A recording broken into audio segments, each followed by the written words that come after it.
Good morning, you are watching a news. I'm Baku and let's see the top stories. NATO Secretary General reiterates unwavering support for Ukraine during surprise visit to Odessa. Deadly attacks on camps in North Darfur have forced tens of thousands to flee as Sudan's conflict sparks a deepening humanitarian crisis. Indigenous rights activists convened at the United Nations headquarters to press for greater international recognition for anti-colonial independence movements.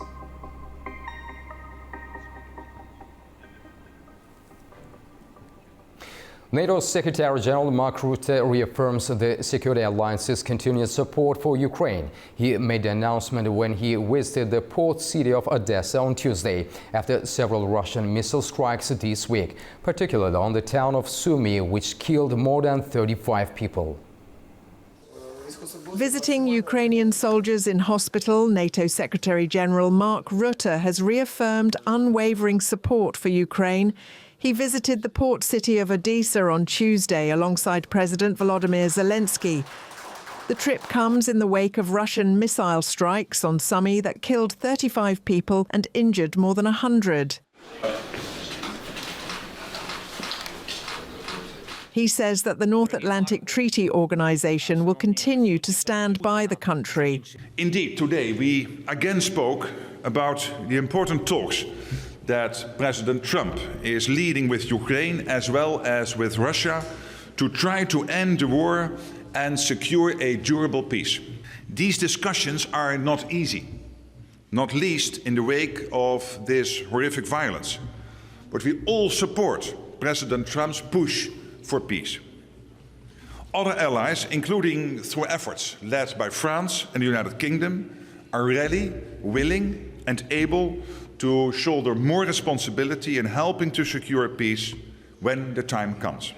President Zelensky says international efforts to ensure maritime security are taking place on Wednesday in Turkey. He says they're focused on long-term Black Sea security and post-ceasefire guarantees, not immediate peace negotiations. A meeting of the military on the issue of security in the Black Sea is happening in Turkey. This concerns primarily the coalition of the willing, the corresponding steps. As we said, there are already enough such meetings. Various formats of the coalition of the willing and able are being discussed. Regarding security in the Black Sea today, it is being discussed during these 2 days at the site of our Turkish colleagues. This is not about ending the war, unfortunately. This is about what will happen after the ceasefire. Regarding territories, Ukraine is a sovereign state and all territories belong to the unitary state of Ukraine. Therefore, again, only the people of Ukraine can speak about the territories of our state. After the visit, President Zelensky urgently called for enhanced air defense systems, particularly US-made Patriot missiles, saying Kyiv is ready to buy them. The United States has blocked a joint G7 statement condemning Russia's recent missile strike on the Ukrainian city of Sumy, according to Bloomberg. The Trump administration reportedly refused to endorse the draft, saying it wanted to keep diplomatic space open for possible peace talks. Canada, which holds the G7 presidency, said a statement without U.S. support would carry little weight. The draft had labeled the strike further proof of Russia's intent to prolong the war. Earlier, my colleague Andy Mioch discussed Washington's latest steps surrounding the war in Ukraine with the director of Protect Ukraine Now, Ali Kazman. He questions U.S. President Donald Trump's approach to peace talks, warning that without stronger U.S. support for Ukraine, any deal would favor Russia's goals. Unfortunately, President Trump is attempting to hammer a square peg into a round hole. This is just not going to work. There's a very significant difference in positions between Russia and Ukraine. President Putin wants to completely eliminate Ukrainian identity, Ukrainian ability to defend itself, and of course annex territories. Ukraine is not going to accept any of these terms. And until President Trump understands that the only path forward is for Russia to change their objectives and that path can be only achieved through strength. Ukraine needs to be equipped to the teeth. Ukraine needs to be in a position to stop Russia from advancing forward. When we are in that position, Ukraine and Russia will be able to negotiate the ceasefire deal. Putin will continue push forward until he's able to push forward. The EU sanctions on Russia are up for renewal in July, but there is concern in Brussels over Hungary's potential veto. EU officials are looking for ways to get around a possible no from Budapest. Pablo Guterres brings more from Brussels. Every 6 months since the war in Ukraine began, the EU votes on whether to maintain its sanctions on Russia. In July, the latest deadline arrives, and once again, Hungary has signaled it may say no. The Hungarian government has been critical of the sanctions on Moscow since they were first imposed. Budapest threatened to withhold approval during the last two renewals, but then agreed to vote in favor after obtaining concessions from the EU. But for this 17th round of sanctions, Brussels is worried it won't be so easy this time. Sanctions come in two parts: bans on Russian goods like gas and steel, and a list of more than 2,500 Russians banned from the European Union. All 27 countries need to agree to extend both. Legal experts here in Brussels say there is a possible way to get the sanctions in place, even if Hungary vetoes them. EU officials say there is a loophole that may allow the current package of sanctions to remain in place without the need to get them approved by all EU member states. Another option is to offer Hungary a deal, for example, agreeing not to impose new sanctions, rather only propose an extension of the current restrictions on Russia, or even replace the current sanctions with higher tariffs on Russian products. There is also the controversial option of stripping Hungary of its voting rights in the European Council if it refuses to support the EU's pressure campaign on Moscow. All of this comes as the EU continues and hopes to bring the Ukraine into the EU, give it EU membership. Another move Hungary might block. Pablo Gutierrez for A News in Brussels. And now to Tehran. The second round of talks between Iran and the United States will take place in Muscat, the capital of Oman, this Saturday. They will be continuing their efforts to come to an agreement over scaling back Iran's nuclear program. The second round of negotiations between Iranian and U.S. officials will be held this Saturday in the Omani capital, Muscat, as they will discuss an agreement over Iran's nuclear program. Iran has said that it wants removal of U.S. sanctions over its nuclear program, and United States wants Iran to scale down its program. In the meantime, both delegates which held the first round of negotiations last Saturday in Oman said that the talks which were held indirectly were positive and constructive. Iranian Foreign Ministry spokesman Ismail Baghai told a weekly press conference on Monday that Iran's #1 objective is the removal of sanctions. In the meantime, Iranian Foreign Ministry has announced that head of the IAEA, International Atomic Energy Agency, Rafael Grossi, is expected to travel to Tehran soon. Mr. Grossi is reportedly planned to visit Iran Wednesday afternoon, few days before the second round of talks in the Omani capital. Also, Mr. Abbas Araghchi, Iran's foreign minister, is expected to travel to Moscow in order to negotiate a range of issues, bilateral issues, as well as the upcoming negotiations between Iran and U.S. officials.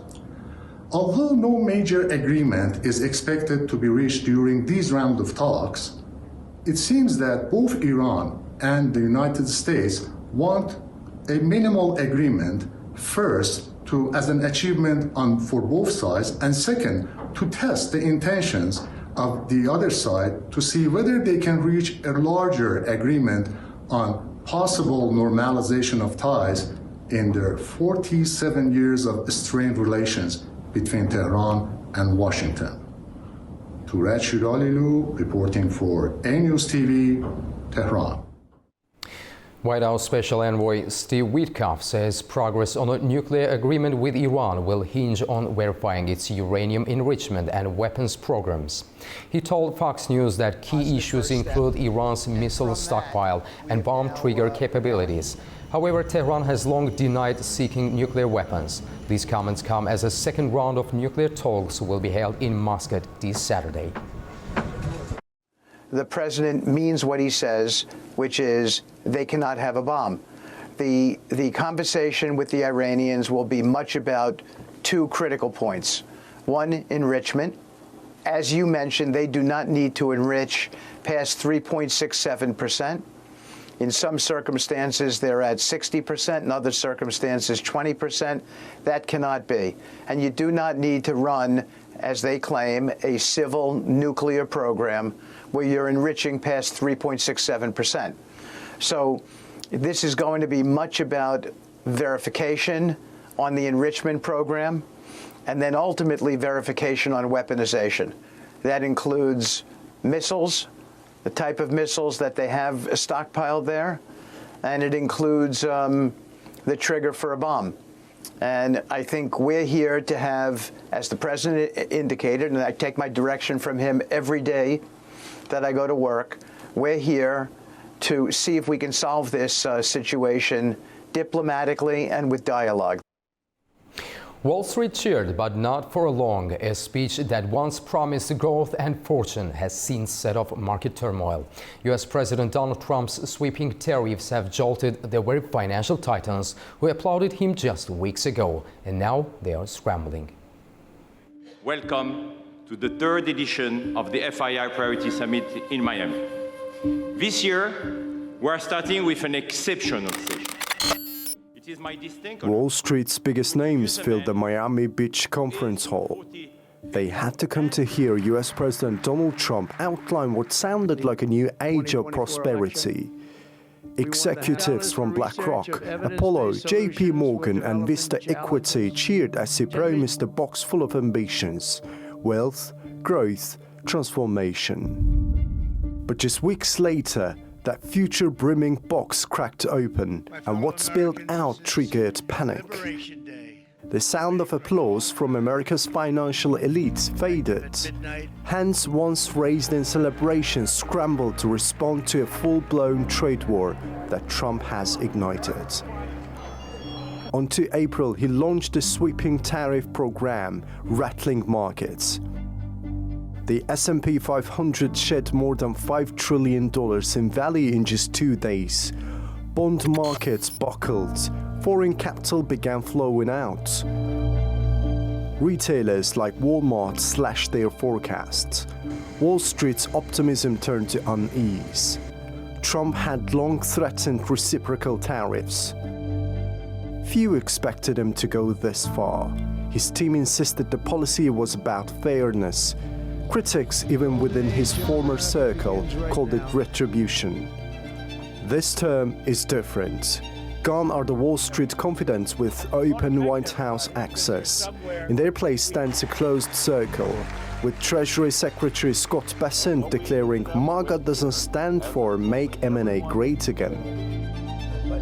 Business leaders now see it clearly. Trump's economic revolution isn't built for them. It's built for the heartland, not the high-rises.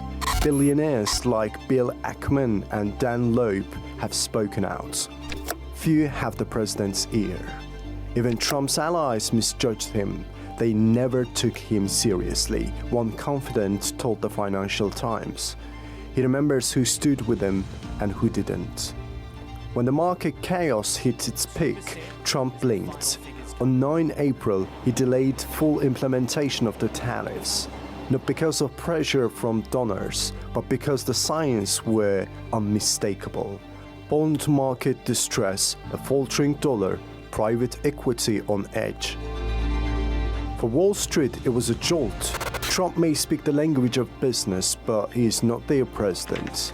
As one investor put it, We are betting on a Super Bowl where we don't know the teams or the rules. The revolution is on the way, Trump says. Markets will just have to keep up. China's President Xi Jinping defended free trade, presenting China as a key source of regional stability and certainty amid tensions with the latest U.S. tariff hikes. He made the announcement during his Southeast Asia tour, aimed at strengthening regional cooperation and deepening economic ties. Chinese President Xi Jinping arrived in Kuala Lumpur in Malaysia on Tuesday. He was warmly welcomed by Malaysia's Prime Minister Anwar Ibrahim at Kuala Lumpur International Airport. It's part of his 5-day visit to Southeast Asia this week. China is already carrying out several projects under the Belt and Road Initiative with Malaysia, including the largest, which is an $11.2 billion railway. China is also Malaysia's largest trading partner. On Monday, he was in Vietnam, where he defended free trade, presenting China as a key source of regional stability and certainty. Xi held talks with Vietnamese Communist Party General Secretary To Lam, where they focused talks on strengthening economic cooperation between both nations. 45 agreements were signed between the two countries on supply chains and railway projects. China also promised to create broader opportunities for the export of Vietnamese agricultural products to the Chinese market. However, the South China Sea issue continues to create tensions between China and both Vietnam and Malaysia. The meeting in Hanoi came just days after US President Donald Trump imposed new tariffs that shook global markets. Trump accused China and Vietnam of trying to mess with the United States. Xi Jinping's visit holds strategic significance for China in terms of strengthening its position in the region.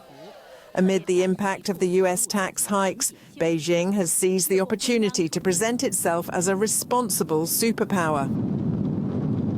After visiting Malaysia, Xi will fly to Cambodia.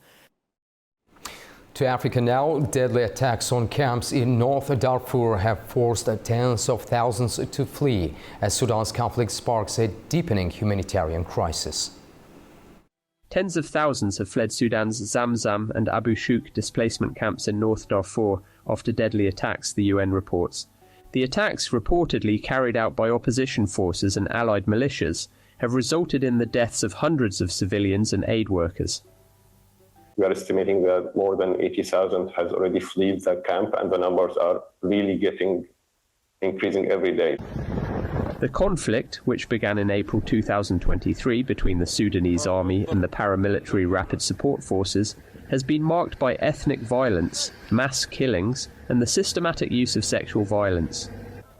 Survivors have reported horrific accounts of rape and abuse, often perpetrated in front of family members. Despite the ongoing violence, there are signs that displaced populations are eager to return to areas recently recaptured by the army, including parts of Khartoum and Al Jazeera state. We are going to face a challenge, but it's also, I think, an opportunity in supporting the return of what we estimate it could be about 3 million people, maybe to the capital, and maybe even 4 million in other, 3 to 4 million considering other regions. That the population now consider to be safe. Sudan now faces the world's worst displacement and humanitarian crisis, with millions affected and aid efforts increasingly hampered by insecurity and lack of access. Indigenous rights activists from around the world convened at the United Nations headquarters to press for greater international recognition for anti-colonial independence movements. Our correspondent Ubi Schbander has this report from New York. Human rights defenders and indigenous rights activists from the Pacific to the Caribbean gathered on Tuesday at the United Nations headquarters in New York to raise their collective voices on an international stage. Let us reclaim our identity with pride and purpose. Ubuntu. Organized by the Baku Initiative Group, an international non-governmental organization dedicated to empowering indigenous rights activists. The conference, titled Decolonization, Silent Revolution, offered a unique forum for the human rights defenders and the indigenous activists to work together and learn from each other in their struggle against colonial oppression. Viro, a Kanak indigenous rights activist from the remote Pacific island of New Caledonia, came to the UN to highlight his people's struggle. It's my life to fight for my people and my country. The French government, which still to this day controls New Caledonia, launched a violent military crackdown against indigenous Kanak activists last year. We want the freedom for all the people around the world, so that's how we work together to protect the human rights and indigenous rights. And today it was a good opportunity with the international conference organized by the Azerbaijan and the Baku Initiative Group, and I would like to say thank you. Meanwhile, the Baku Initiative Group has held a series of conferences to amplify the struggle for indigenous rights, particularly those of the Kanak people in New Caledonia. In the next several years, we will see Kanak people very independent. The Baku Initiative Group supports fair struggle and only against colonialism and neo-colonialism under the international law. Indigenous rights activists seeking independence face an uphill struggle. The Kanak people of New Caledonia cannot hope to match the military might of the colonial French armed forces. But the activists that gathered here at the UN with the Baku Initiative Group were confident that one day they will prevail. How do you say in French, free New Caledonia, en français? Vive l'indépendance de la Kanaki Nouvelle-Calédonie. Ube Shabander, New York, A News.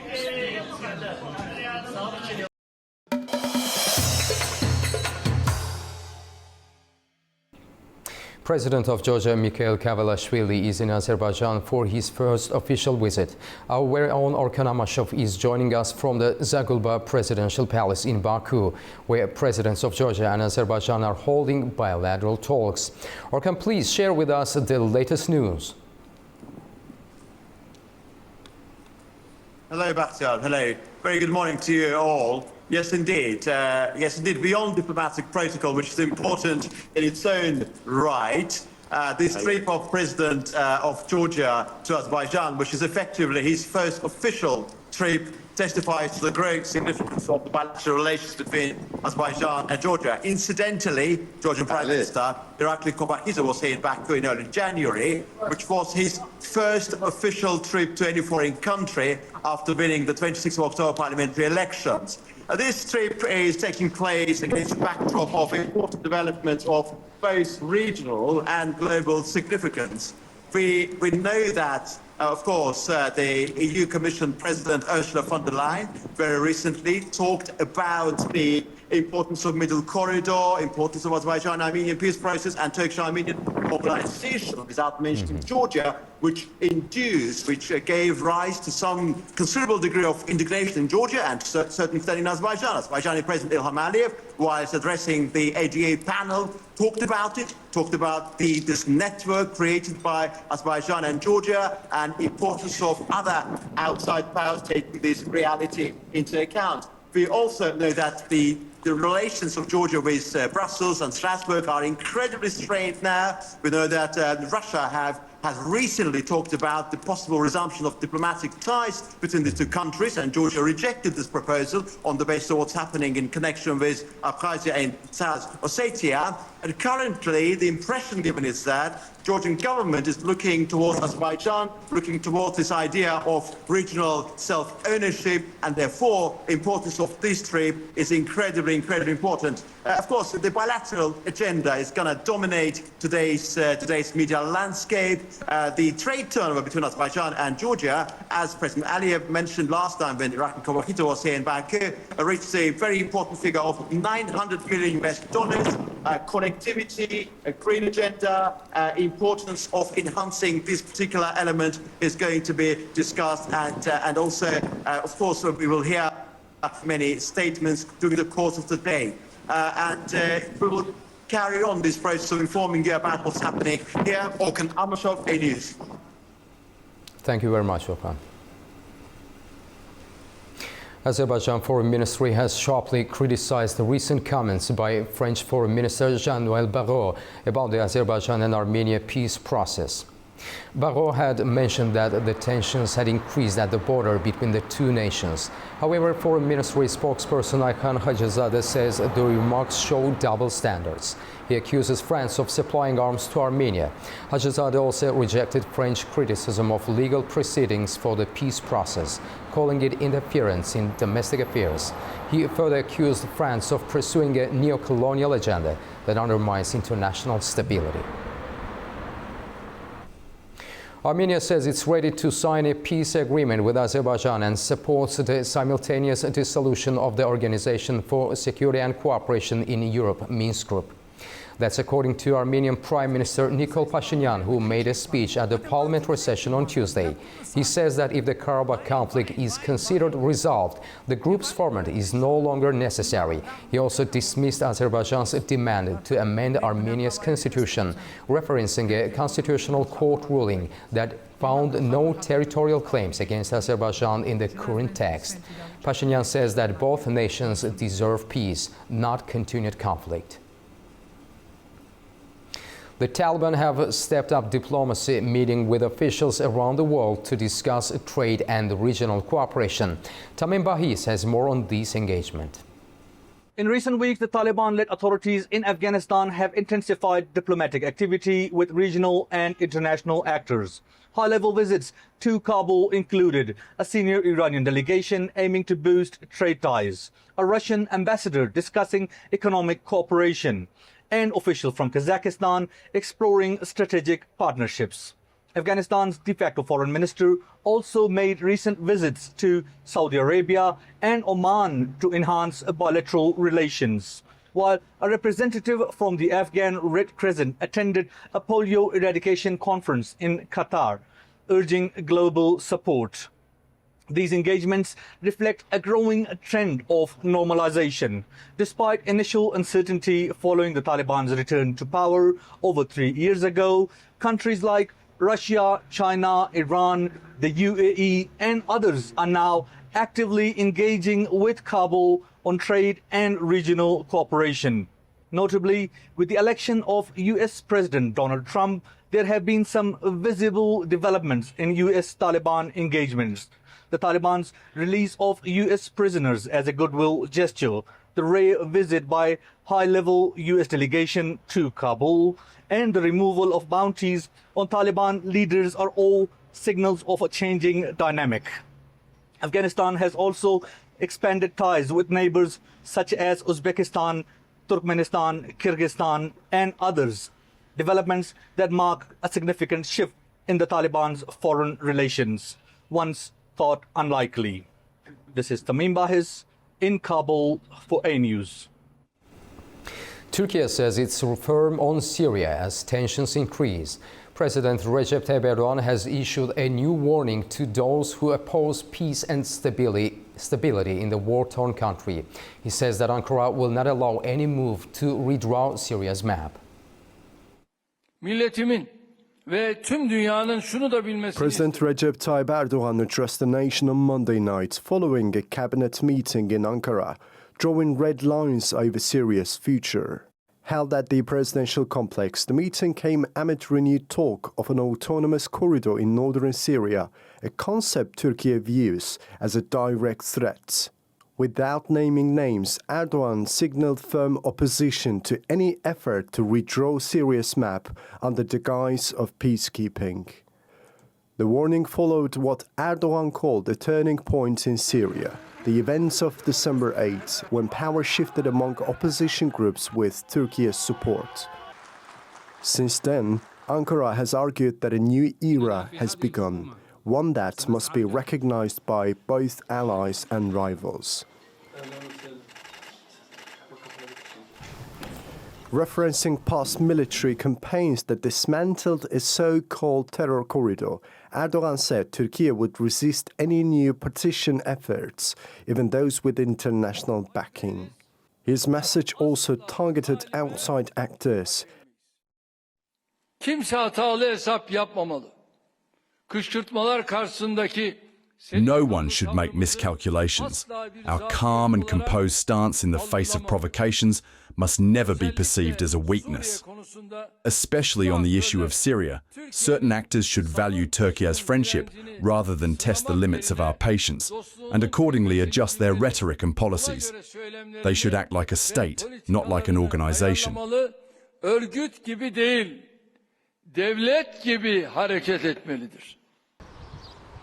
While the cabinet had been expected to focus on domestic reforms, the tone shifted amid reports of cross-border movements near Syria's northeast.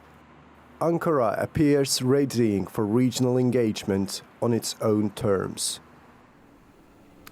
Soaring above ancient valleys and surreal landscapes, hot air balloon tourism in Turkey has quite literally reached new heights. Last year, there were more than 43,000 flights carrying nearly 100,000 passengers, floating across 7 regions. It marks the highest number of this type of trip in the country. Nearly 100,000 tourists took to the skies over Turkey last year, floating across 7 prominent regions. Hot air balloon tourism has soared by 25% more than the previous year. It marks the highest number in the nation's history. In total, 43,000 balloon flights were carried out in 2024, operated by 71 licensed companies and a fleet of more than 440 balloons. They travel over beautiful valleys such as the Cappadocia region, which is famous for its fairy tale landscapes and sunrises, and remains at the heart of this aerial adventure. Other areas feature the white travertines of Pamukkale in Denizli, the serene Soğanlı Valley in Kayseri, Antalya's historic Aspendos, the breathtaking Ihlara Valley in Aksaray, and the ancient Phrygian Valley in Afyonkarahisar. The country has also started producing its own hot air balloons and exporting them to Rwanda, Ghana, Egypt, Azerbaijan, Qatar, South Korea, Japan, Mexico, and Jordan. By the end of last year, Turkey had more than 380 licensed balloon pilots and 710 technical personnel, reflecting an 8.5% increase from the previous year. We are done for now, but don't go far. Stay tuned for more updates and have a wonderful morning.